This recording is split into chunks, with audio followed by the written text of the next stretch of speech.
NDIS Minister Bill Shorten has been forced to backtrack on his claim that it's not the end of the world if spending targets within the scheme are not met. Let's go live to Trudy McIntosh.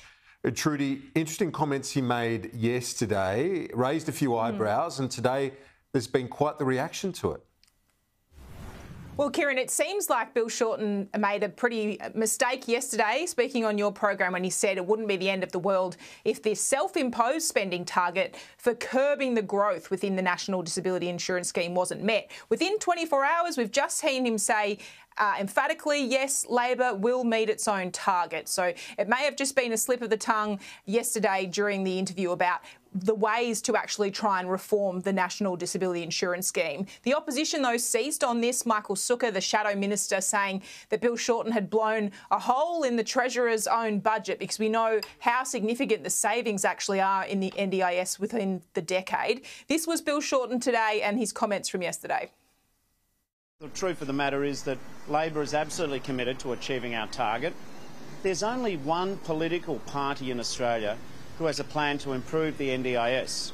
After 9 years of coalition negligence, they've given up the NDIS as too hard. The point I was making yesterday, it's a target, not a cap, but I'm absolutely positive that we're working with people, not against them. We will achieve that. We set a target. It's not a cap. In other words, if we don't get the target of the growth we want, it's not the end of the world, but we're going to try.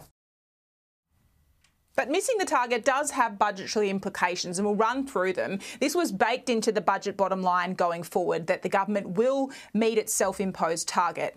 That is the $59 billion you can see there. That's what Treasury says they will not spend on the NDIS as a result. There's also an additional $15 billion in savings over the next 4 years, and that's through improved administration. So in total, $74 billion in the NDIS over the decade in terms of a saving. That was the biggest saving we saw from Treasurer Chalmers in the May budget. He was pressed on this morning, essentially having to clean up for his cabinet colleague.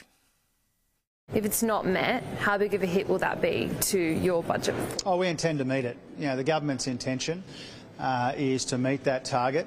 Still considerable growth in spending on the NDIS for people who need it. But by saying it's not the end of the world if the target's not met, is that him trying to set low expectations? I don't think so. I mean, he has said on a number of occasions that we intend to meet that target. That's the government's position. The politics of the National Disability Insurance Scheme is a fine balancing act for a Labor government. Minister Bill Shorten wants to keep the sector on side, Kieran, but at the same time, he does have to find a way to actually find meaningful savings over the decade to meet the promise that Labor has set out. Indeed. Trudy, thanks so much for that.